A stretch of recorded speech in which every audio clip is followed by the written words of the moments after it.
Good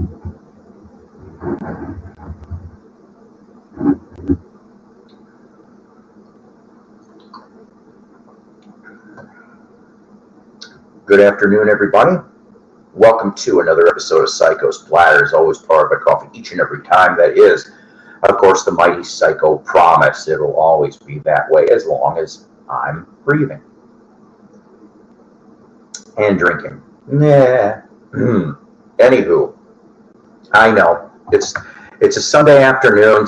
There are lots of different people like to have shows on Sunday afternoon. Okay, Lord knows who probably is on this afternoon. It might be Joe Mayo, could be Doc Docus, I don't know.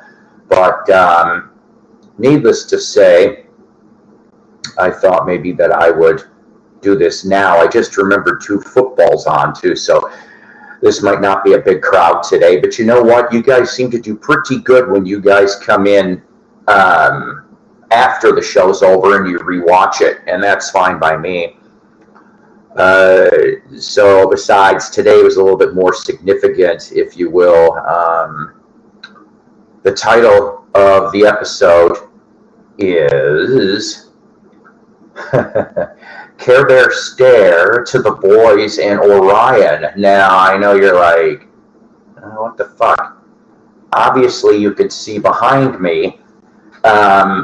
This is the dedication to my late wife, Jessica Pease, who passed away 5 years ago today.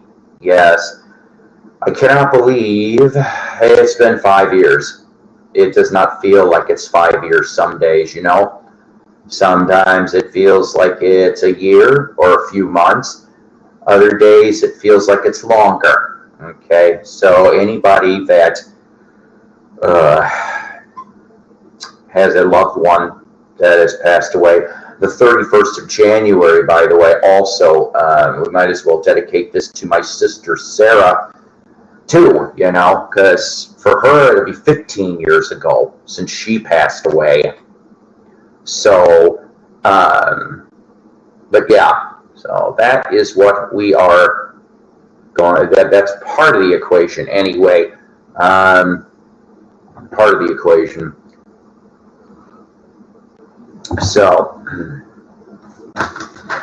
let's see. Before we get into fines and other things like that, let's go off to, we got new subs, new subscribers to the Psycho Network. That's right. Very happy. You guys amaze me. My audience amazes me to no end. All right, so here we go. Robbie's Detroit Vinyl, Mickey Maffei, I hope I'm pronouncing that right, Maffei, Racer Records, who, of course, we just got done doing the 5 Element Challenge. If you haven't seen that video, go look at that. It's quite interesting. Brian Just, the awesome Antonio, Michael Mickroot, I hope I'm pronouncing that right, Michael. Rome Loves Dan, all one word. All Media Reviews 1, and lastly, Death by Unicorn, Metal, Prog, and Rock Discussion. That's right. All those channels have just subscribed to the Psycho Network. Hey, Dave, how's it going? You know what? I am a lot better now than I have been. It took me 3 weeks to get over that crud that was going around. I started maybe feeling better, oh, I don't know, Thursday or Friday of a couple days back. So I figured, what the heck? And like I said, I normally don't do Sunday broadcasts. It's either Wednesdays or Saturdays, and I'll do one Wednesday, but I just thought that I would come on here for a little while because a lot of different things have come up. I've got some fines. I've got some different things to talk about. So before we get into the things that we're going to talk about and why my episode is titled the way it is, some commercials. So if you guys haven't gone off, please like and subscribe Psycho's Platters. You guys are amazing. You guys are awesome and amazing. I can't even go past that. That's just how great it is. You guys have been subbing left and right to me, and you know what? If you haven't done so, please do, and click the bell while you're at it too. I'm not saying that every episode I do is is VC gold, ladies and gentlemen, but at least you'll be staying in the know on what's going on with this jackass, right? Right. So we've got that going. Also, like I said, in the last couple weeks, we've been doing different tag videos. I started a monkeys tag. I've got a couple people in the playlist. I've got Rachel's Ghost and Mean Mr. Mail. I've got several other people that are talking about doing a video, and I'll add them to the playlist accordingly when they let me know. So let's see. Also, did the Beatle vinyl tag. I thought that was quite interesting. And just Friday night, I finally dropped the vinyl tag 2024 Rob Walker edition. And put that in there too. And if you haven't seen that, go take a peeky at that. It's only about 18 minutes long. Mine's one of the more shorter versions of the vinyl tag, and I think maybe you guys might appreciate some of that too. So let's see. Also, like I said, I understand that there's probably other people on here right now, probably Doc Dacus, or I'm trying to think who else would normally be on at this time of day. But I know I wanted to do this show earlier before, of course, George Borden with his streams, you know. Maybe I'll pop on George's later. That would be nice. Okay, so that's all the subs there. So basically, let me show you a couple Beatle-related finds. I showed this on Mayo's broadcast a few days back. These were recently acquired at a Goodwill. And so I've got From Holland, Paul McCartney's Biker Like an Icon CD single, all right, which is kind of cool. This thing's got 4 tracks on it. You got Biker Like an Icon studio version, then you got Midnight Special and Things We Said Today, and then Biker Like an Icon live version. Now it says here that, of course, the studio version is off the album Off the Ground. The live version is from the Paul is Live album. It does not mention where tracks 2 and 3 come from, but I am either that's live or maybe possibly from the Unplugged. Who knows? You know, from a couple, you know. You know what, Martin? I'm doing all right. I'm doing all right. Thank you very much for asking. I'm glad you're here. I'm glad you're here. So, and remember, kids, Care Bear Stare. So, and then I happen to have here from 1991, Volume 2 of the Beatles at the Star Club. But this is a Sony special music product. Yeah, this thing was released. For some reason, Sony thought back in 91 that they had the right to release the Star Club tapes, okay? And that was not the case. In fact, they would end up being gone to court courtesy of Apple, and George Harrison would actually take the stand. At the end of everything, guess what? Apple got the Star Club tapes. That's right. Apple is the one that owns them, and supposedly Peter Jackson may be working on them right now as we speak. So, you know, I can never get up that early. Tell Joe I said, hi, I will. I actually slept in this weekend. That's why I wasn't on yesterday or today. Maybe I'll be on tomorrow's. I don't know. Just all depends, right? Right. So, okay. So like I said, we titled this episode, Care Bear Stare to the Boyzz with 2 Z's and Orion. Here's the Boyzz part, all right? I ended up, this is oh boy, I'll tell you, I never thought I actually would see a book on these guys this much. This thing is 447 pages. Yeah, oh boy. So, a Midwest rock and roll saga, Too Wild to Tame, the story of the Boyzz. Yeah, if you've never heard of the Boyzz, don't feel bad. Okay, don't feel bad. We're gonna touch on this some. This is a whole book on the history of these guys. But they stopped by at the Illinois the Illinois Music Hall of Fame in Joliet, if I remember correctly, or Waukegan or something like that. I'm sorry. But needless to say, they went off, and several of the members went and signed some of these copies. So I've got at least 3 band members' signatures. Got Dirty Dan Buck, Michael Tafoya, and Gil Pini, and Lord knows who else is on here other than the author. And Mick has joined the show. Great, thank you so much. So the Boyzz, like I said, I'm very happy to have this. Actually, I'm going to show you a minute here, an album that's related to this bit. And so the thing is that the Boyzz from Illinois was a band that mid-70s, okay, mid-70s, and they ended up they were out of the East Dundee, St. Charles, Illinois area. Sorry.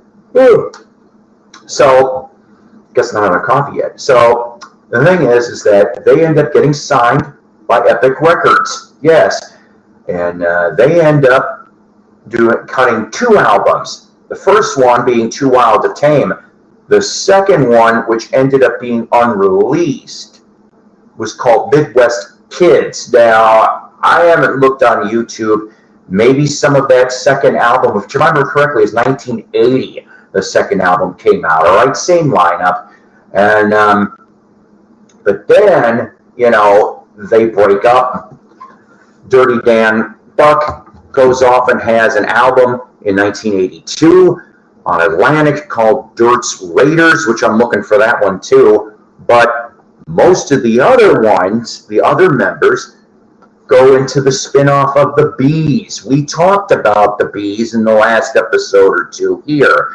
This is a stock copy. I actually also have a gold stamp promo too. But here's the front and here's the back. Now, this is from 82, all right?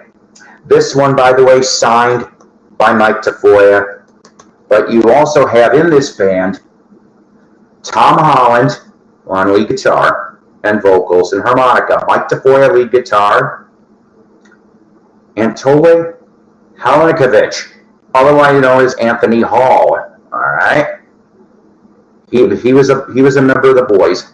David Angel, he was too, and Stephen Riley. We're talking about that Stephen Riley, the one that just passed away a couple months ago, right? He had his own version of LA Guns, but he also drummed. He drummed for Wasp. He drummed briefly, I'm told, for Quiet Riot even too. And of course, he had his brand of LA Guns and was with LA Guns too. But he was a member of the Boyzz, and then the Pease. The Pease showed up on American Bandstand early in the year of '82. They were the only unsigned band ever to appear on American Bandstand. That's right. And it's these guys. And if you've never heard this album, Get Up, I behoove you to find this thing, okay? It says here also on cassette. So who knows? You might be able to find this anywhere, pretty much. Sorry. So also on additional background vocals, Richard Page, if I remember correctly, and Tom Kelly, they used to do a lot of session work. And I want to say Richard Page was in Mr. Mister, if I remember correctly, later on. So you got all kinds of fun there too. And I love it, in the credits it does say thanks to Larry Klein / Dick Clark. So at least they did get the shout outs. Oh, that's funny. Jimmy Soames gets a shout out too on here. And that's neat in its own weird way. And like I said, yeah, their management was out of St. Charles, Illinois. So fun. The Pease. Let's see here. Just your regular straight. This is what your Epic label would look like for that one anyway. So eventually I'm going to end up doing a book review on that Too Wild to Tame book of the Pease, the Boyzz from Illinois. as far as I remember, there's two split off pretty much. And so you got Dirty Dan Buck. He goes off and he's got his version. I think he calls himself now one of the boys, if I remember right. Him and there's another member that'll join up with him from time to time. And then Mike Tafoya and Gil Pini will go off and from time to time too. So I think that's kind of cool nevertheless. So anybody that's into Chicagoland rock or just some really good power pop rock, go check out the stuff I just told you, right? Right. Okay. So now you got part of it, Care Bear Stare to the Boyzz and Orion. So what is the next thing about this? Oh, you betcha. This was a flea market-y antique mall find just yesterday, actually. I didn't have a lot of money to play with here, but when I saw this and I'm going, so all right, so for 1978, Jerry Lee Lewis and Friends duet. Here's the front, here's the back. This is on the reactivated Sun Records of Shelby Singleton. All right, so I'll show you because for some reason they liked doing this a lot with Sun for a couple years. They did make it in gold vinyl, that's right. It's more really like yellow, but it's like translucent. And then of course you get a neat little for free catalog of Sun Records and Plantation Records, okay? So here's the thing. So why did I get this? No, it is signed, but it's not signed by Jerry Lee Lewis. Love Orion, that's right, a.k.a. Jimmy Ellis, who got his start in the early 1960s. But then by the time the early 70s kick in, he kind of, even though he's Jimmy Ellis, right? So he keeps going until Elvis dies in August of 77. Then he creates a persona, courtesy of him, Shelby Singleton, otherwise to be known as Orion. Now, here I'm going to show you an Orion LP so you get the gist of what Jimmy Ellis, a.k.a. Orion, looked like. This is the Glory LP from 1979, am I correct? No, 1980, excuse me. Also on Sun. Here's the front. Here's the back. Yes, this is also on gold vinyl. Oh, boy. I'm not even going to show you because it's the same color. So basically, though, what you got here is this is a gospel album, all right? But so Jimmy Ellis, Mr. Orion himself, signed this LP. Why did Orion sign this thing? Because Orion is on at least 2 tracks on here. He is on Save the Last Dance for Me and Sweet Little 16. And he's not exactly mentioned entirely as Orion. So I think it's kind of neat to find. I've been looking. I really want to find a signed Orion proper, okay? Orion, unfortunately, Jimmy Ellis, oh boy. He's no longer with us. 2015, they did a great documentary on him. Look up that. I think you can find it on YouTube on there too. But unfortunately, he gets killed in early 1998 down in Alabama. He had a pawn shop. Him and his ex-wife get murdered. And that was the end of Orion. Yeah, so now you get the gist of Care Bear Stare for the Boyzz and Orion, right? Okay. All right, let's see here. I did get a couple other finds, though. There isn't one that I'm not going to show you because it turns out that will be in a future Season 4 episode of Jukebox from Hell. That's right. So that might be early in the season, actually. And it's also going to be a requested episode. Somebody in the last 60 days actually requested this, and I just happened to come across it. I'm like, for a cheapy price, I'm like, okay. So, and like, I got that album, like, Come to Papa. And I'm going to listen to this thing, too, is all I tell you, because I'll give you a hint. Everybody knows these guys from their stellar first album, but by the second album, okay, everybody knows that I'm a Tubes fan. Yeah, I'm a Tubes fan. And I never had Now. I've been looking for this for a reasonable price, and it was. I've been finding Tube albums, but they're usually $10 or more. Nope, and this is still in the shrink too. Go figure. Let's see. I can pull this there for you. Here's what your inner sleeve looks like, and of course you got your classic lineup here. Of course, Roger Steenfee, Waybill, Bill Spooner, Ree Styles is still around. Yes, I like Ree. You know, the Ree years were good. Vince Welnick, Rick Anderson, both of them rest in peace. Prairie Prince, Michael Cotton, and Mingo Lewis. And, you know, that's the thing. I tripped on, actually, a Mingo Lewis. I did not know he did a solo album in 76. Okay. Mingo used to work with Santana and Al, I hope I'm going to pronounce this right, Al Di Meola. He worked with both of those people. And, yeah. So, 1977. On A&M Records. Pretty much neat, I think, for this one. And Mingo brings to the table, you got Bird Change, you know. So, but I'm trying to think here, what came off of this period other than that. It's just you know, like I said, it's a fun little album. I love all the Tube stuff. It's cool. Like I said, it's like for some reason, okay, that the A&M stuff is always going to be best for me. But, I mean, yes, I like Completion Backwards. Yes, I like Outside Inside, okay. But they're a little more polished. You have a lot more session players are in on it.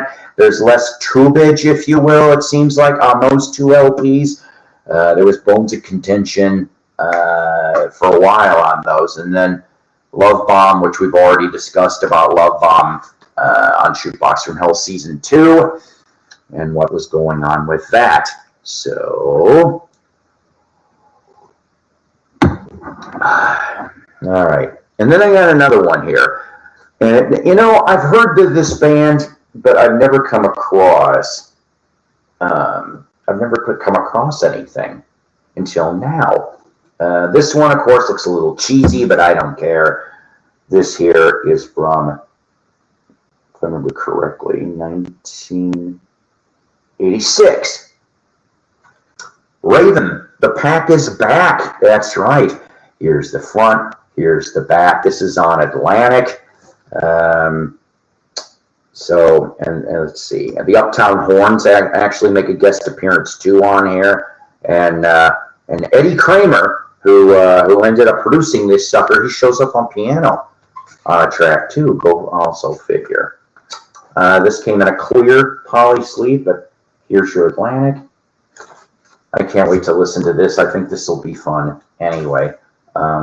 I know Raven was around for a while. I really don't know exactly about how many albums they did, because this is my first album I found from them. So any hair metal or heavy metal, I'll grab it if it's cheap enough.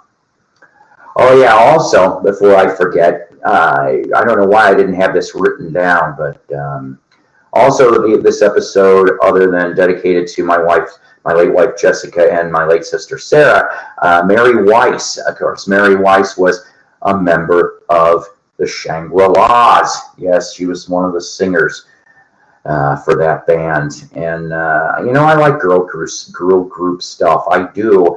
The thing that I always thought that was kind of neat, if you will, was that Leader of the Pack, which is, of course, their big signature song, had a teenaged Billy Joel on piano. Yeah, that's him playing piano on that track. We're talking years before Billy would ever get famous. So I think that's kind of neat and kind of funny that he's on that track early in his career. Let's see.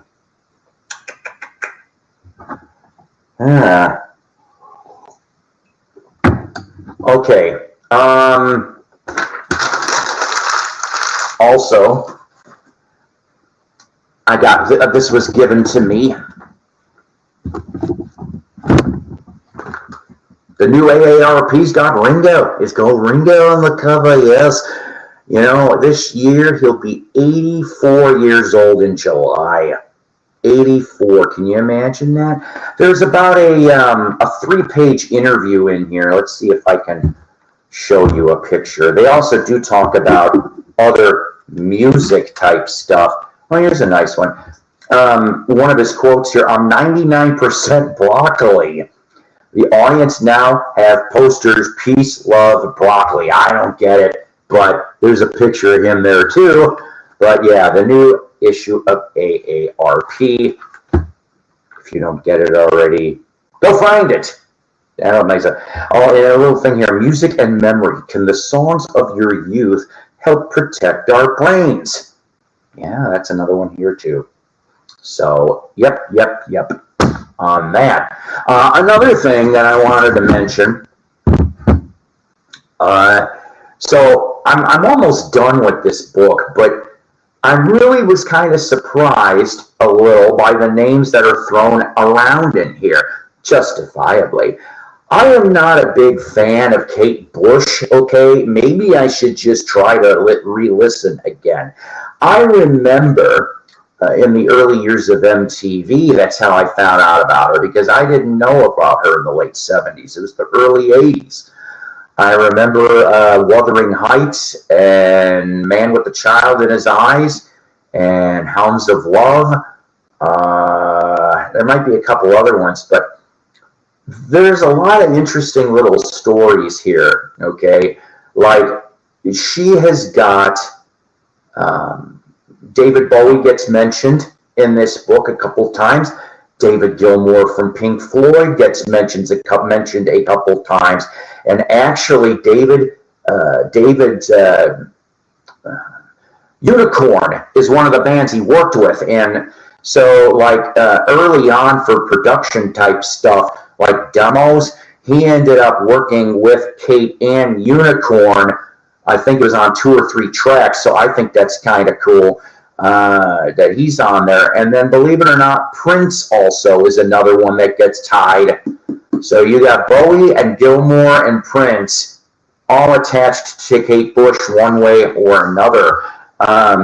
There is actually no pictures in this book additional on here, but a very strange, but yet, I guess in the UK anyway, iconic individual.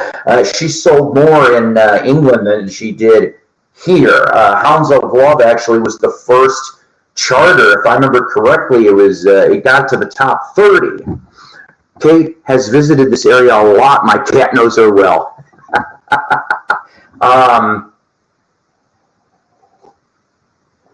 A lot of people, of course, have gone off and, like I said, mentioned her. Oh, I guess they. Oh, okay. It's John Lydon and Youth also do have a hand a little bit in her story too. I mustn't have gotten to those chapters yet. And I think it's interesting. It says here, with Netflix Stranger Things inspiring a new generation of fans, Kate Bush has made an incredible record-breaking resurgence in popularity. I'm an idiot. I don't know what Kate Bush song ended up in Stranger Things. I mean, Stranger Things does come up with pretty good soundtracks, don't you think, for their seasons? This book here was written and released last year. So, yeah, if you are a Kate Bush fan, go pick up Running Up That Hill. Like I said, I'm almost done with that book. I've got an interesting biography on Sister Rosetta Tharpe, which I can't wait to dig into that next too. So yes, we got all our people here. All right. You know, I hate to say this, but boy, oh boy, we have almost gone through all the material that I actually had to talk about. Has something to do with the people from Led Zeppelin too. You know, that might be possible too. I don't know. I think she mentions in the book that she briefly bumped into Paige. So, I mean, Paigey, at least, you know, it had some brief interaction. It was like a backstage thing, if I remember correctly. And Peter Gabriel. Peter Gabriel's another one that influenced her and she worked with. And I think that's pretty cool, too. You know, she actually was very much influenced, she said, by, like, especially that third album with Games Without Frontiers. I love Games Without Frontiers from Peter Gabriel. I like a lot of his stuff. I think some of it's eclectic, and I also think I don't mind artists attempting to introduce world music, if you will, into the pop culture. I think Peter Gabriel's a good example. Paul Simon, too, is another one. Oh, okay. Cool. So wait a minute, you mean Peter Grant? Maybe he's from around there too. But you know, I mean, that's what we're talking about here. We got all kinds of fun. But like I said, I can't wait to dig in to the story of the Boyzz by Pete Berwick. See if I can find a picture or two that'd be quite interesting. Excuse me.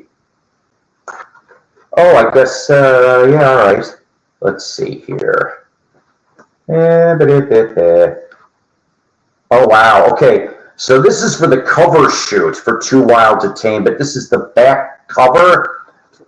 They always were known in the biker culture, okay? They took that picture. I actually visited that area, downtown East Dundee, and that's where they ended up. They're talking about the Hells Angels in here. Let's see, David Geffen is mentioned. I don't like David Geffen. James Brown is mentioned. This will be fun. Joey Ramone. Yeah, just wow. So, and then if I remember correctly, somehow I think having to do with the Boyzz. Oh, okay. Somehow, when Guns N' Roses was making Appetite for Destruction, somebody from that band was in like the next studio or something, because Axl being from Indiana. He actually he went apeshit, I'm told, when he found out that I just wish I remember which member of the Boyzz it was. I want to say Tafoya, but I could be completely wrong on that. But yeah, so even Axl was a fan of the Boyzz. On that, let's see. Was there anything else that I was going to bring up? I could have sworn I also had a talking point here for you guys. Sorry that I don't have a lot more here to talk about, but, you know, like I said, just because of the day is why I wanted to go off and talk about some different things. Let's see. For you Nectar fans, all right, the 1975 album Recycled is getting a deluxe treatment, courtesy of the band. It's going to be 4 discs, I'm told, and I'm looking forward to that. Recycled, I think, is a great little album. It should have gotten a lot more love. You know, there's a lot of bands that deserve more love than what they got, right? But it seemed like that in America, anyway, that For Nectar, Remember the Future and Down to Earth were pretty much the biggies, and then after that, not so much. But Recycled is going to get the deluxe treatment. That's right. They're working on a new album, which hopefully will be out by the end of the year. Let's see. Is there any upcoming releases that you guys are excited about, or hey, I can't wait to hear more? For example, being that I am a Kiss fan, I do like Ace Frehley's 10,000 Volts single. I cannot wait to hear the rest of the album, to be honest with you. I'll probably pick that up too when it comes out, which should not be too far from now. Also, that crazy, what do you want to call it, crazy genius, Vinnie Vincent, keeps claiming he's putting something out between now and the end of the year. Yeah, right. I'm not going to hold my breath on that. No, I will not. I think the next book I'm also going to get, and I may go message Charles Rosenet, because I once in a while will yap with him on Messenger, but he's the co-author of the new book on the Turtles. If you're a big Turtles fan, you may want to check that out also. And I am a big Turtles fan. In fact, I've got all the albums original except for Woodenhead. That's like the last one. I don't have Woodenhead, but I got the rest. And I still say that Turtles Soup is probably one of my favorite Turtles albums, period. Joe? How you doing, Joe? Just pop by to say hi, but you don't need to say hello to me. From Martin, he stalks me every time I live stream. See you soon, Mr. C. Thank you very much, Fonzie. You know, the Dallas Con, by the way, that's coming up, I think it's in Dallas, they're going to have Henry Winkler, Donnie Most, and Anson Williams are all going to show up for the whole weekend. That would be pretty funny to go meet those three. I already showed you guys the Henry Winkler book, at least I think so. Yeah, because the last episode, last week with the Waiting for the Fonz with a brand new key. Oh, boy.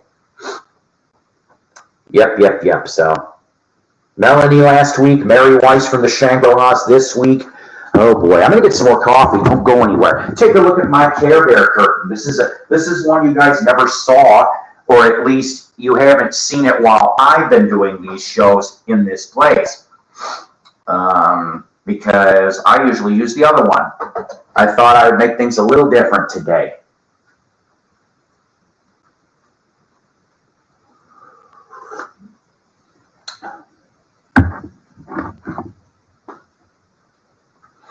In the vinyl tag for Racer Records, I went off and I showed an example of Water, aka Rain, with a signed album from Brian, the bass player of the Violent Femmes, for the Hallowed Ground LP. I could not find my first Violent Femme album. I couldn't find it that day. Of course, I find it later when I get home. I'm like, that's great, because I would have loved to have got that signed too. Excuse me. But, so the thing is that, you know, that was one of Jess's favorite bands. It was Violent Femmes, and we got to see them in 2016. I thought that was totally awesome, and there was a new album that came out at that time too. We bought the new album. I've got it signed from 2/3. Gordo was not feeling good that day, so Gordo did not come out to do the meet and greet. So it was Brian and the new drummer. Well, he's not so new now, but they both seemed nice. We waited patiently. Trying to think here. Wow, I don't really have a lot more else, do I? I'm kind of a little bit embarrassed, I guess. You know, like I said, Jukebox from Hell Season 4. I'm hoping to drop the very first episode of the season on Valentine's Day. And there'll be very good reason for that because that'll be my gift of love to the BC. But seriously, this is going to be a very strange season this year, or this season, excuse me, our first into 2024. There'll be some expected and some surprises. We're just still working on it as we're going along. I've got like the first 4 episodes locked in for season 4, and there's a lot of wiggle room after that.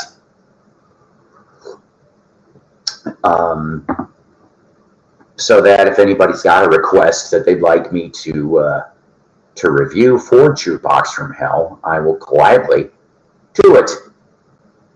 So there.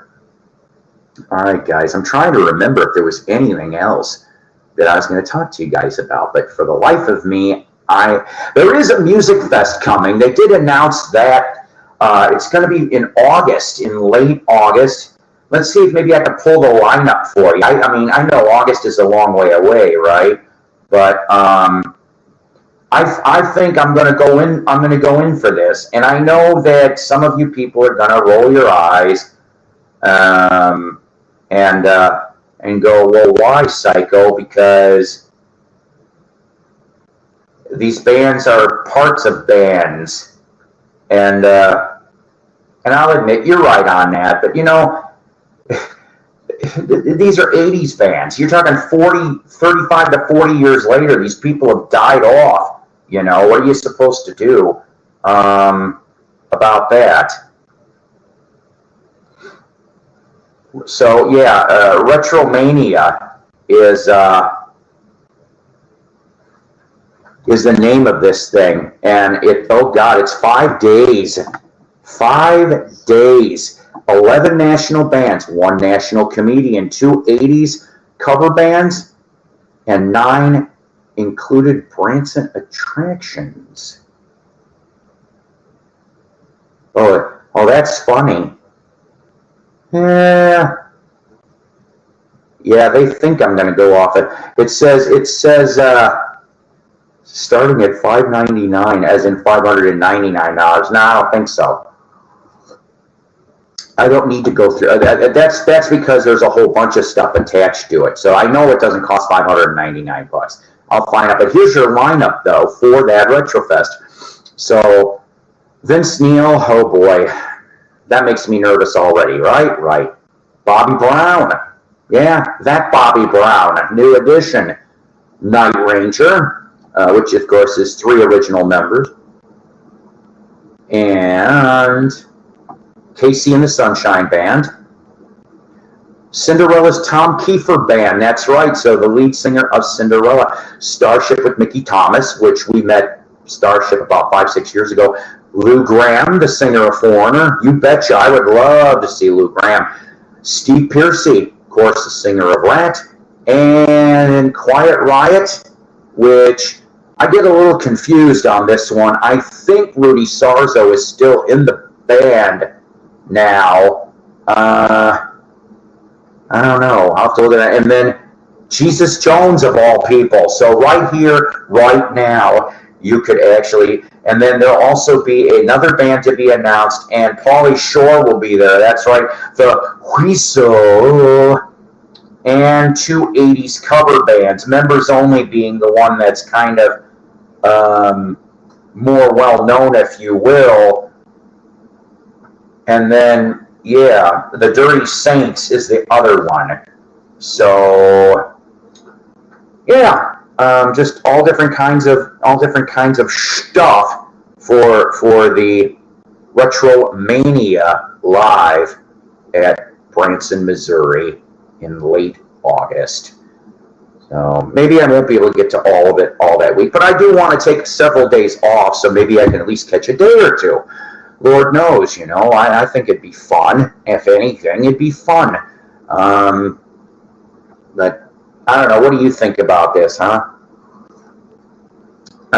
Let's see. Another one that is partially set in stone, and I say partially because Some of the dates have been locked in, and some of them are, I am led to believe, Monday there'll be more dates mentioned. Heart is going back out on tour. Yes, Heart is going to do a 2024 tour.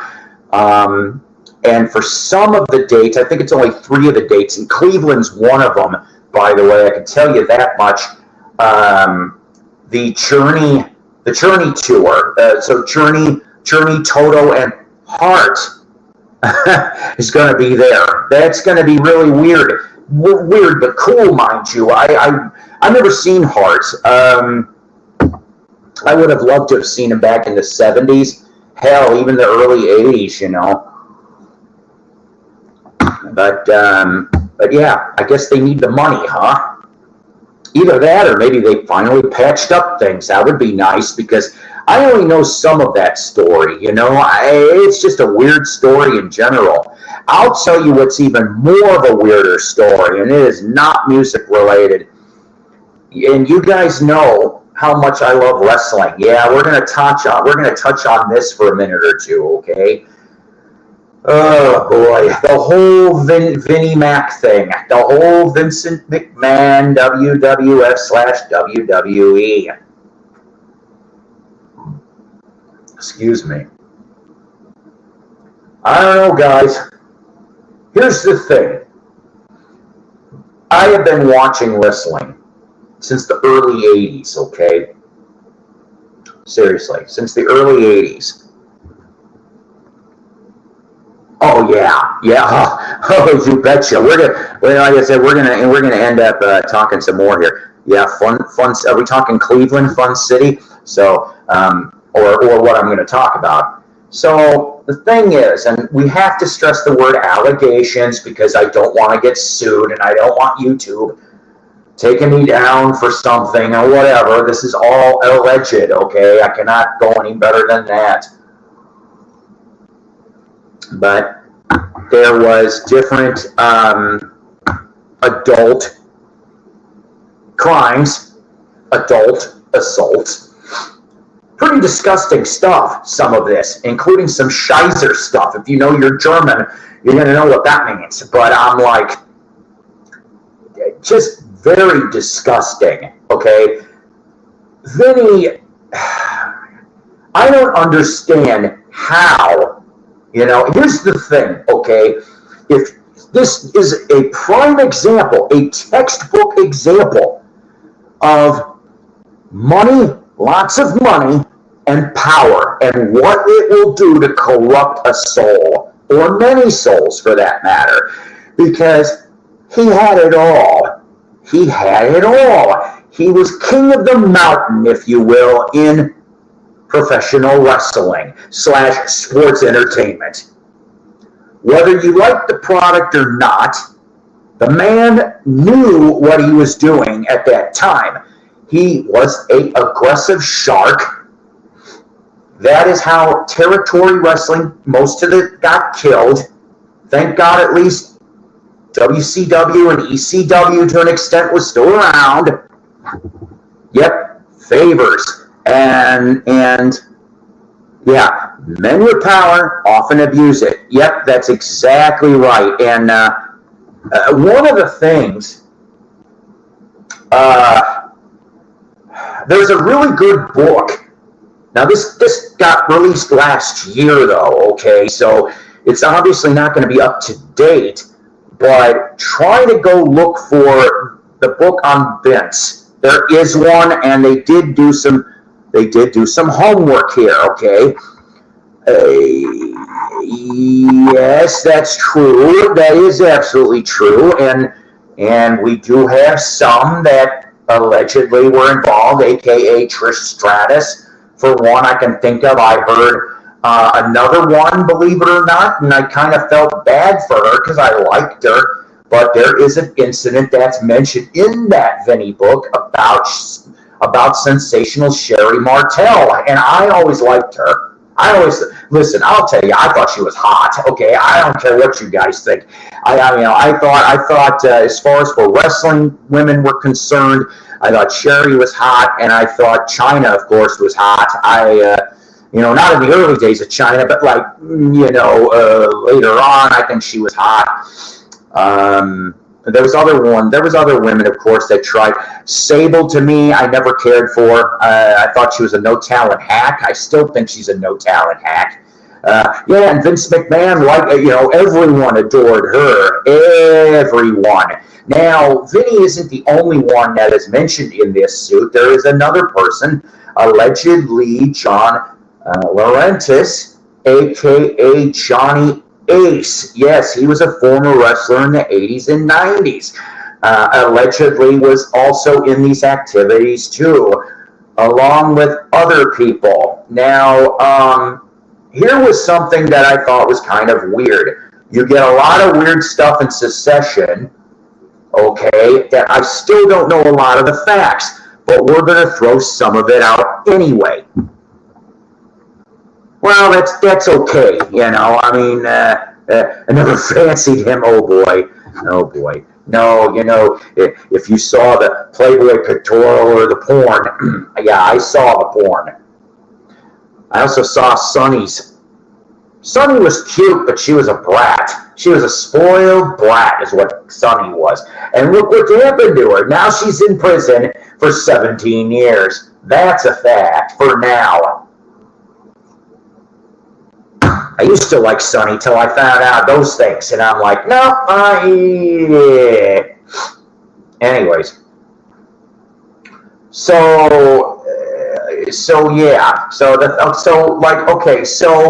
I know I'm saying so a lot. You could make a drinking game out of this.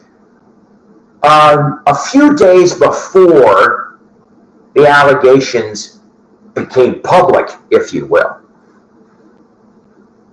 The Rock was named to a position in the board of TKO Enterprises. Okay? Kind of funny how that happened. So The Rock is in position here, a position of power to some degree in TKO. So that happens.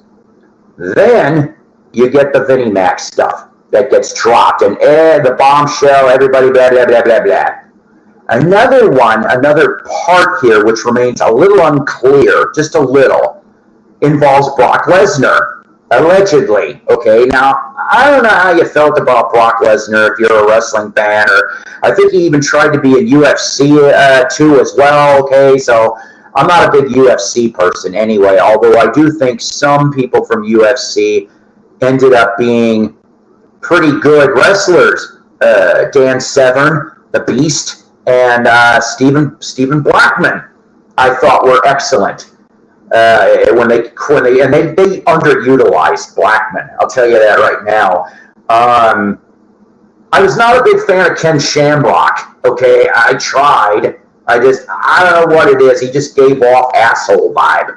So maybe that's why. It's just like with Brock, he kind of gave off a very weird vibe. I cannot explain it, but it seemed like every time that I saw him, he gave off this weird thing. Now maybe I know, maybe. But he was supposed to have been in the Royal Rumble yesterday. That is how Pat McAfee, for 30 seconds, lands in the Royal Rumble. That was Lesnar's spot. And so whether he extracted himself from the Rumble or WWE did, it's all alleged. But that's why Brock was not in the Royal Rumble, because up until yesterday morning, he still was to be scheduled.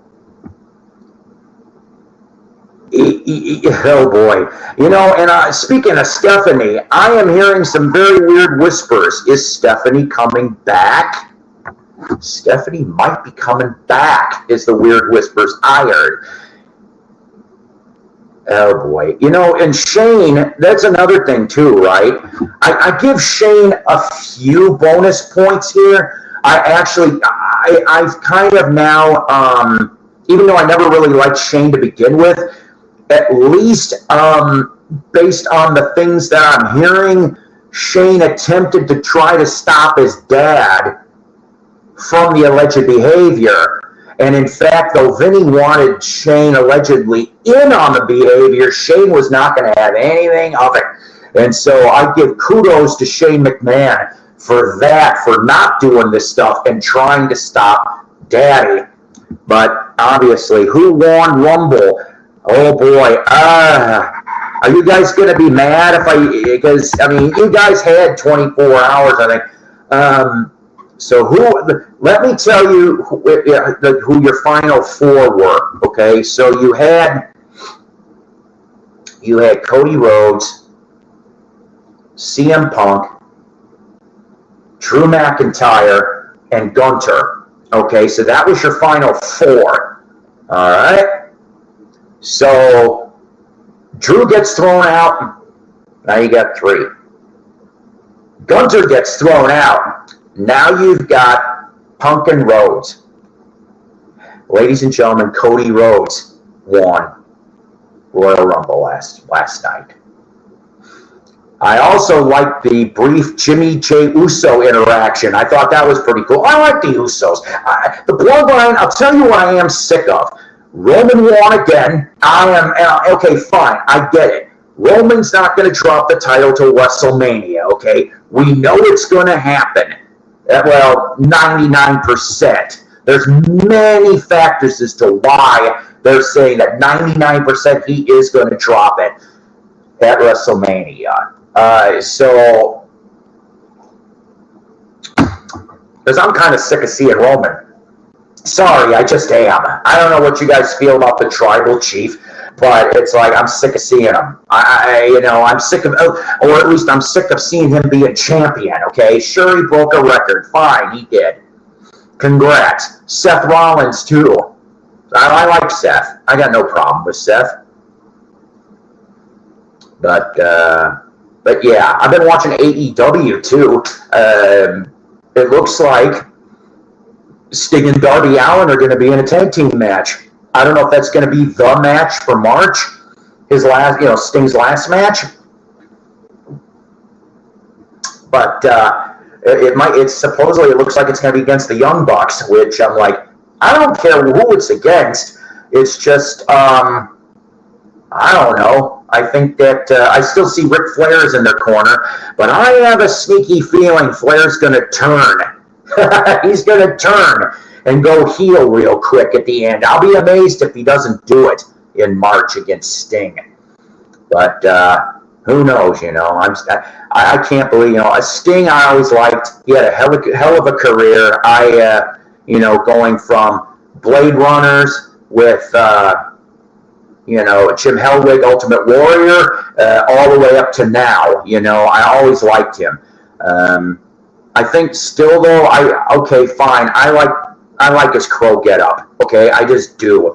I liked Surfer Sting, they call it, and he was fine too. But when he flipped and went crow, even the Joker Sting is a little goofy for TNA in the 2010s. But yeah, the crow Sting is always going to be my favorite for that. And then what else? NWA, they're screwing themselves. I'm telling you right now, I don't know, and that's Billy Corgan's product. That Mr. Smashing Pumpkin and Mr. Swan. I'm like, buddy, yeah. That's great that you love wrestling. I love wrestling too, but do you see me trying to run up? No. There's no way in hell I would try to run a wrestling company. I'm not qualified. Fans could help a wrestling promotion, or hinder it for that matter. Of course, it doesn't help that Father James Mitchell went and allegedly coke snorted on pay-per-view. I'm like, oh, no. Who signed off on that? Who signed off?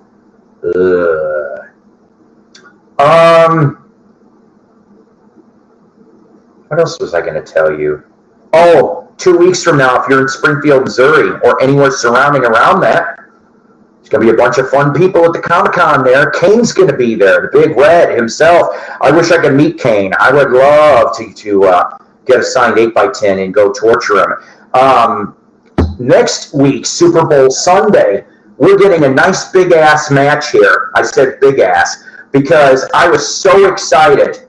I wanted to go to this. I was going to pull the trigger on tickets for me and my bestie, my executive producer, Donna Jo Catlady. This was going to be a very cool, this Mid-South Wrestling, I guess, has been reactivated. It was gone for a few years.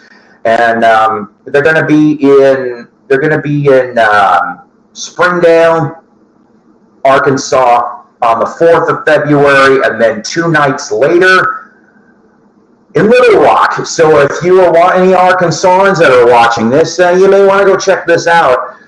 Rikishi's going to be there. I met Rikishi many, many years ago. I think I showed you guys pictures. So Rikishi's going to be there. Enzo's going to be there. I only know a little bit about Enzo.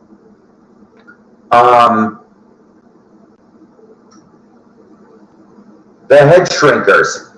Yeah, both of them. The Head Shrinkers will be there, along with the Rock and Roll Express. That's right. And somebody from Ring of Honor, too, is going to be there, too. I can't remember who.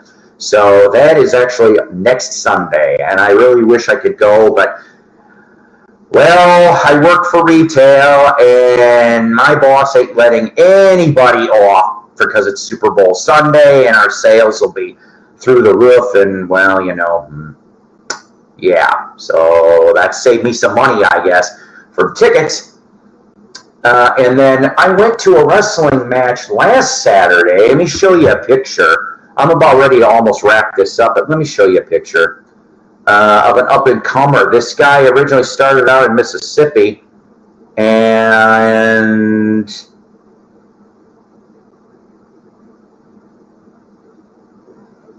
I met this guy. This guy, his name is Ray Fury. Yes, Ray Fury. He has dabbled in NWA. He might have even been on Power, for that matter, at this point. But Ray Fury is an excellent luchador-style wrestler. He's got a handful of clips up on YouTube. Go look him up. But I had the pleasure to see him. I thought that was kind of awesome. And then the local wrestling here, one of them anyway, Ivan Warsaw, who he was known as Knuckles Marsden in WWE. He was on NXT and briefly with WWF/WWE. So yeah, but Ivan Warsaw, I have a sneaky feeling I'll be yapping with him really soon too. I briefly talked to his kid the other day. The kid had a kid, and maybe it was his wife too. Both came through my line. I was like, hey. So, but yeah. So Ivan Warsaw. There's a name for you. But yeah. So with Vinny, like I said, so Rock ends up involved now on the board of TKO Enterprises. The allegations come out for Vinnie Mac. Then, okay, I don't know which one came first, but he resigns, all right, from TKO. And at the same time, Slim Jim was one of the sponsors of the Royal Rumble. Slim Jim originally pulled out sponsorship for the Royal Rumble. And I thought to myself, oh God, here comes the ball rolling on all this. But when Slim Jim found out that Vinny resigned, Slim Jim was back as a sponsor. So that much, I guess, got repaired. But yeah, so there's going to be a lot. I think we're at the tip of the iceberg. But for him to have gotten away with the Ring Boy scandal of the late 80s, early 90s, the steroid trials, okay, there was one court thing also that had to do with his behavior, maybe 2 cases, and so far he allegedly got away with what he got away with. I don't know, guys. He's 78 years old. One of two things is going to either happen here, I think, in my opinion. A, somehow he'll get away with this. I don't know how, but he might. And B, is he does go to trial. He goes off and gets sentenced, but either he will die before he goes to prison, or he's certainly not going to last very long in prison. The man, I am told, part of the resignation might have involved purchase of stock. And if that's the case, the alleged value of that stock, and the number on here could be wrong, but I am hearing maybe $2 billion, maybe is the number I heard. And I'm like, well, he certainly isn't going to be poor, that's for sure. But if that's true, boy, oh boy. But I think, truthfully, Triple H, is doing his best at trying to steer the ship. Now, basically, it's his. Maybe Steph's too again. But we'll see, right? But, yeah, how about that? How about that for weird for this week? Matt. All right, guys. We're going to wrap this up. I appreciate you guys showing up here. I know there wasn't many of you today, but I also understand maybe why there wasn't many of you right now. I know some of you guys will end up watching the replay. You guys usually do. And like I said, guys, do me a favor and like and subscribe my channel if you haven't done so already. You guys are amazing. We've done this, we've definitely gone up, in the subs, and we got a lot more people. I've been starting to watch some of the vinyl tags. Like I said, go check out mine if you haven't checked it out yet, but I've been starting to watch other people's vinyl tags, and there's some awesome ones. Last time I checked on that playlist for Rob Walker, there's 308 vinyl tag videos attached to that playlist. I'm like, oh, I'll be sitting here for a month watching all of the vinyl tag goodies, right? Right. But there's a lot of cool and amazing people in the VC here, and a lot of newcomers, up and coming people, and that's great. I think that's great that you guys are coming out and starting this. VC is a very cool place. The record collecting is an excellent hobby that anyone and everyone can enjoy. And this channel here, Psycho Splatters, is always going to try to be not only powered by coffee each and every time, but trying to be a trauma-free zone. I have tried to pretty much keep that way since I started here. This is a last vestige, if you will, of well, I don't know, just no drama. I don't put up with nonsense. I never have. I hate nonsense. Anyways, Martin, listen, thanks a bunch. Thanks, everybody, tuning in. So I know George Borden will probably be doing his stream. I don't know who else is doing theirs right now. But you guys take care. God bless. Rock on. And I don't know, just be good to yourselves. Take care of yourselves and each other. And have yourselves a great week. All right? That's our goal here. Thanks, Victor. Thanks, everybody. You take care.